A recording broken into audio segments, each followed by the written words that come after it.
함께 기도하겠습니다. 하나님 감사합니다.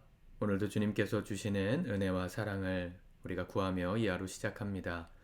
새 한 주 또 새 하루를 살아가는 우리의 삶에 주님의 능력이 되어 주시고 우리에게 주신 사명을 따라 오늘도 승리할 수 있도록 도와주시옵소서. 예수님의 이름으로 기도드립니다. 아멘. 찬송가 54장 함께 찬양하시겠습니다.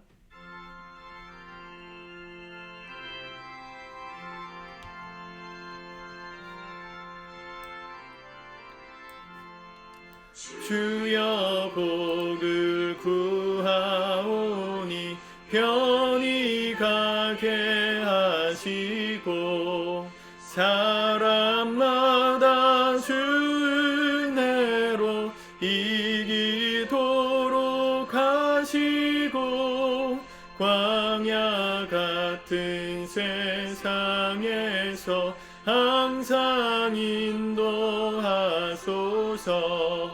주여 복된 말씀 듣고 무한 감사합니다. 구원받은 주의 성도 열매 맺게 하시며 하나님이 우리 함께 항상 계시옵소서. 아멘. 아멘. 오늘 하나님 말씀 시편 126편 말씀을 같이 묵상하도록 하겠습니다. 126편. 여호와께서 시온의 포로를 돌려보내실 때에 우리는 꿈꾸는 것 같았도다. 그때에 우리 입에는 웃음이 가득하고 우리 혀에는 찬양이 찼었도다. 그때에 문나라 가운데에서 말하기를 여호와께서 그들을 위하여 큰 일을 행하셨다 하였도다.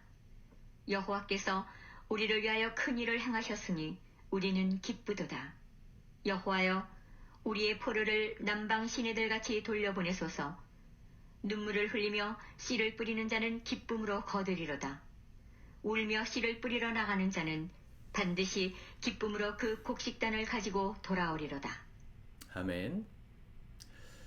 우리가 잘 아는 말씀입니다. 시편 126편 말씀은 시온의 시편이다 이렇게 불리는 시입니다. 누가 썼는지 모르지만 시대는 추측해 볼 수 있죠. 오늘 1절에 보니까 여호와께서 시온의 포로를 돌려보내실 때 이 이스라엘이 BC 586년에 남유다와 북이스라엘 모두가 완전히 멸망하고 바벨론의 포로로 끌려갔습니다. 그리고 하나님의 예언을 따라 70년 뒤에 페르시아의 고레스 황제가 칙령을 내려서 이스라엘 포로들을 이 예루살렘으로 귀환시키기 시작하죠. 총 3차에 걸쳐서 사람들이 돌아왔는데 그때 지도자였던 에스라 또 느헤미야 이런 사람들이 이들과 함께 돌아와서 예루살렘 성전을 재건하는 사업을 시작했습니다. 그러니까 BC 538년 정도 되는 시간부터 그 이후 시간에 이 시가 쓰여졌을 것으로 보입니다. 시온의 포로를 돌려보내실 때 우리가 꿈꾸는 것 같았다. 정말 꿈꾸는 것 같았겠죠. 70년이라는 세월이 인간으로 따지면 한 세월에 해당되지 않습니까? 일평생이라고 말해도 적지 않은 시간이지요.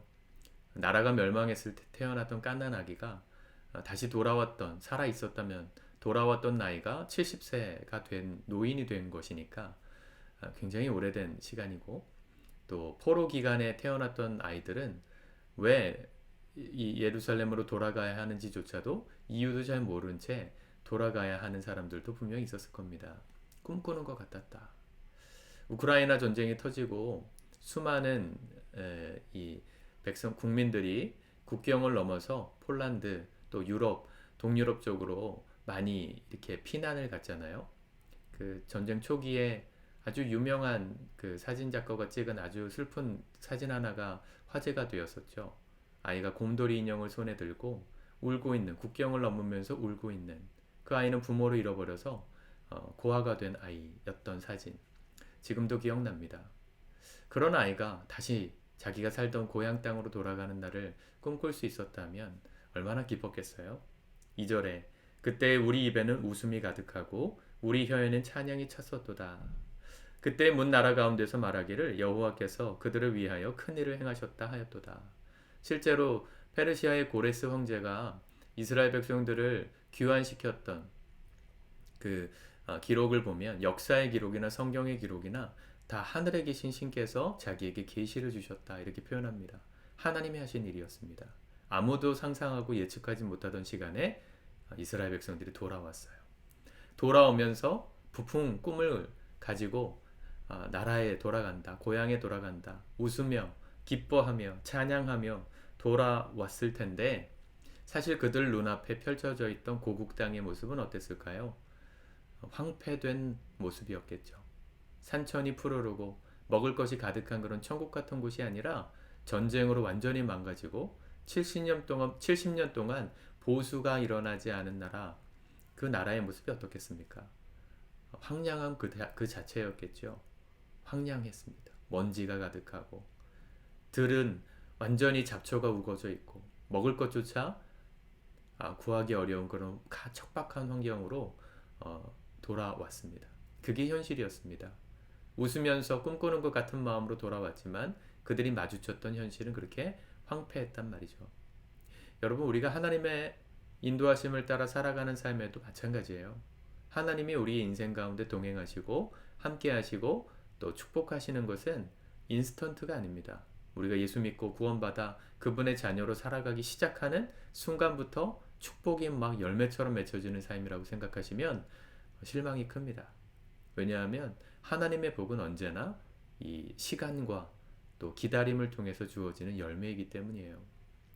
우리가 하나님을 믿고 그리스도인으로 거듭나도 우리가 살았던 삶의 환경은 여전히 달라지지 않을 수 있습니다.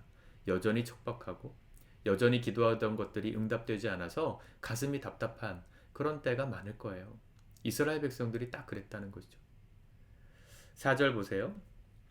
여호와여 우리의 포로를 남방 시내들 같이 돌려보내소서. 이게 무슨 말일까요? 우리의 포로를, 우리 포로되었던 우리를 남방 시내들 같이 돌려보내달라.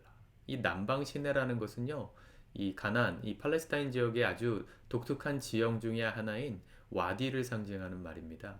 와디, 세계 지리 시간에 배우셨나요? 그 건조한 사막 기후에서는 이 비가 잘 내리지 않으니까 이 강이 있어도 항상 말라 있거든요. 그런데 사막이다 보니까 한번 이렇게 우기가 찾아와서 비가 한번 내리면 그 물을 땅이 흡수하지 못하고 다 흘려보내가지고 거대한 강줄기가 막 이렇게 흘러갑니다. 그렇게 생기는 강이 와디예요. 그리고 비가 그치면 다시 그 강이 마르고 강이 흘렀던 자국만 남아있겠죠. 그게 와디라고 부르는데 이게 남방 시내들의 특징이었어요. 뭘 의미합니까? 평소에는 깡 말라 있어요. 예루살렘에 돌아오니까 완전히 황폐되어 있어요. 그런데 뭐는 보여요? 하나님이 이스라엘과 함께 하셨던 은혜의 순간들, 그 흔적들은 남아 있어요. 이제 뭐가 필요합니까? 다시금 하나님의 은혜가 부어져서 내 삶에 메말랐던 그 은혜의 흔적에 다시금 넘치는 하나님의 은혜의 강이 흘러가기를 그렇게 기도하고 있는 것입니다. 우리 포로를 남방 시내들처럼 돌려보내 주십시오. 이 남방 시내들처럼 꽉 마르고 메마른 우리의 영혼의 상태를 하나님의 은혜로 채우셔서 다시금 영광스러운 하나님 나라 백성답게 살 수 있도록 은혜를 부어 주십시오. 그렇게 기도하고 있는 겁니다. 여러분, 우리 그런 기도를 드려야 합니다. 지금은 눈에 보이는 현실이 깡 마르고 메마르고 은혜가 흘렀던 흔적은 남았지만 물은 없는 그런 목마른 인생처럼 느껴지실지 몰라요. 그때 우리가 해야 될 게 기도하는 거예요. 무엇으로 기도합니까? 눈물로 기도하는 것이죠. 5절 눈물을 흘리며 씨를 뿌리는 자는 기쁨으로 거두리로다. 6절 울며 씨를 뿌리러 나가는 자는 반드시 기쁨으로 그 곡식단을 가지고 돌아오리로다. 똑같은 말을 2번 반복하고 있죠. 눈물을 흘리며 씨를 뿌릴 테니 주님 기쁨으로 거둘 날을 주십시오. 이렇게 말하는 겁니다. 얼마나 감동스러운 고백이고 얼마나 애절한 고백입니까, 여러분? 그래서 이 시편은 애가예요. 애가 슬픔의 노래예요. 기쁨을 갈구하고 있지만 현실은 여전히 슬프단 말이죠. 고대 근동에 이와 같은 전설이 전승이 이어져 오고 있습니다. 이 포로를 살다가 자기 땅에 돌아온 이스라엘 이 유대인 할아버지가 자기 땅에서 농사를 지려니 먼저 잡초가 우거진 자기 땅에 있는 잡초를 다 갈아 엎어야 되지 않습니까? 갈아 엎어본들 땅이 척박해져 가지고 메말라 있어요. 옥수수를 하나 심고 감자를 하나 심고 작물을 하나 심는데 이게 자랄지 안 자랄지, 오늘 죽을지 내일 죽을지 알 수가 없어요. 그런데 포기하지 않고 작물을 심으면서, 그런데 이 작물이 내일 죽을 수 있다는 그 슬픔 때문에 할아버지가 막 울면서 기도하면서 이 작물을 심었습니다. 하나님, 우리에게 은혜를 베풀어 주십시오. 울면서 이 작물을 심었는데 이 작물이 그 다음날 싹이 났어요. 물 한 방울 없는 그 척박한 땅에서 어떻게 싹이 났을까? 이 할아버지가 흘린 눈물이 이 땅에 떨어져서 이 씨앗이 그 습기를 먹고 발아하게 되었다. 그래서 이 새싹이 올라오는 그 모습을 오늘 시인이 노래하고 있다, 이렇게 해석한 신학자도 있습니다. 여러분들의 인생에 울며 씨를 뿌리는 삶이 지금 계속되고 있을지도 모르겠습니다. 저도 그렇고요. 여러분들의 삶도 결코 화려하거나 풍성하지 않다 느끼는 시간들이 분명히 있을 겁니다. 그때 우리가 해야 될 게 뭡니까? 절망하고 불평하고 아무것도 안 하고 하나님 서운하다 그러고 아무것도 하지 않고 있으면 정말 아무런 일도 일어나지 않습니다. 척박하고 남방시내처럼 메마른 것 같은 그런 내 삶일지라도 오늘 다시 내게 허락하신 사명의 자리에서 묵묵히 내게 주어진 열매를 거둘 마음으로 씨앗을 뿌리셔야 돼요. 눈물로 씨앗을 뿌리셔야 돼요. 헌금을 하다 보면 때로는 내가 드릴 헌금이 없어서 눈물이 나는 날도 있습니다. 저도 그래요. 늘 말씀드린 적이 있지만 이렇게 절기, 지지난주 부활절이었잖아요. 부활절이 지나고 이런 절기가 오면 저희도 특별 헌금을 준비해야 되다 보니까 생활비가 늘 빠듯해요. 11조 드리고 주일 헌금 드리고 감사 헌금 드리고 성기 헌금 드리고 특별 헌금까지 하려면 이게 항상 재정이 좀 어려워요. 그럴 때마다 하나님 앞에 좀 넉넉했으면 좋겠습니다, 이런 기도를 할 때가 있거든요.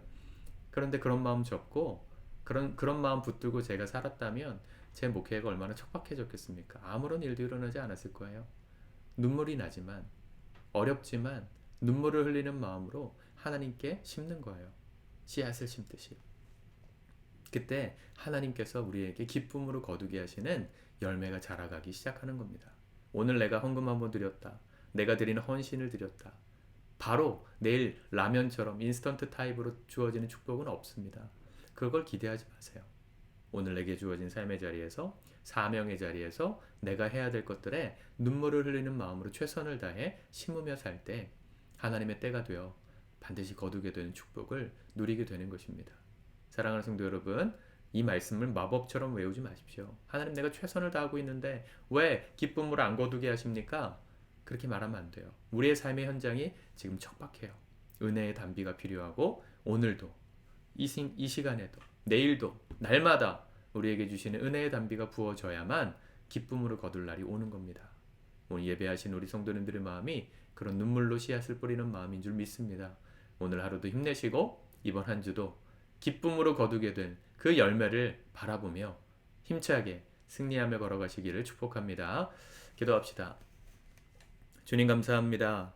오늘도 주님의 말씀을 붙듭니다. 우리의 삶에 기쁨과 기대와 꿈꾸는 것 같은 소망이 넘친 때도 있지만 현실을 돌아보면 여전히 척박하고 여전히 기경할 것이 넘치고 넘치는 힘든 삶이 힘든 과제들이 우리 앞에 놓여져 있는 현실을 보게 될 때 있습니다.